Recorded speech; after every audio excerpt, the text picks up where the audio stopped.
Was identified, blame was already being pointed in one direction, on video games. And it begs the question, do violent video games really play a role in tragedies like the one at Virginia Tech?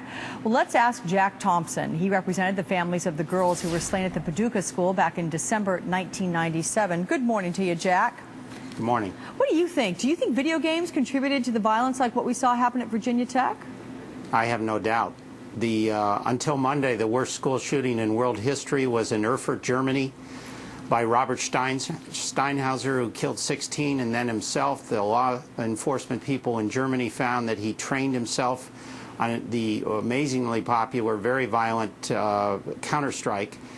I was on TV, national news Monday, talking about that shooting and that particular game. We didn't even know who Cho was at that time.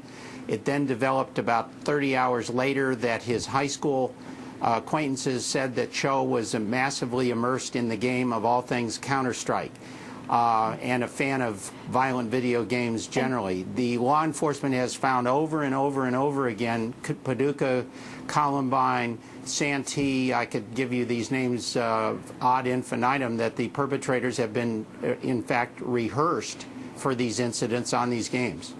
And Counter-Strike, can you give me some details about this particular game, why it's so violent, why you find it so disturbing? Well, it's a commando terrorism, counterterrorism game. The idea is to blow away as many people as you can in as short a period of time with as many different weapons as possible. The military uses interactive media, video games, to train their soldiers in two regards: to suppress the inhibition to kill, and to also give them tactical means by which to plan and rehearse killing people, which is, of course, what the military is supposed to do. But when you dump this type of technology outside any ethical construct into the heads of teenagers, it basically can have behavioral consequences. The American Psychological Association found that in a very important study in 2005. But, you know, teenagers play video games.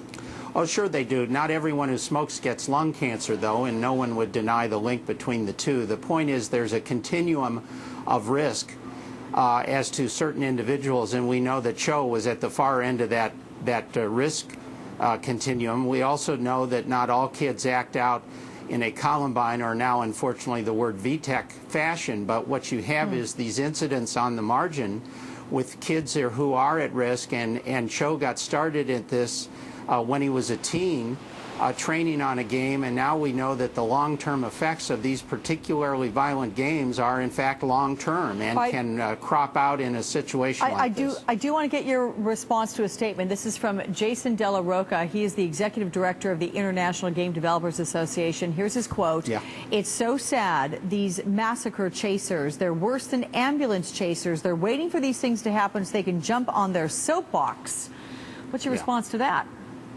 Well, that's like saying that the people who were warning that 9/11 was coming and that we should be more concerned about terrorists when they were put on TV to say, here's what we've got to do, were supposedly chasing terrorist attacks. What's really sad is people like this idiot, and I use that term advisedly, who thinks that anyone who's concerned about the public safety, who has gotten this right over and over and over again. I'm no genius, I've just connected the dots, but people like him are paid not to connect the dots and to go after people like me who have been sounding this alarm since 1999.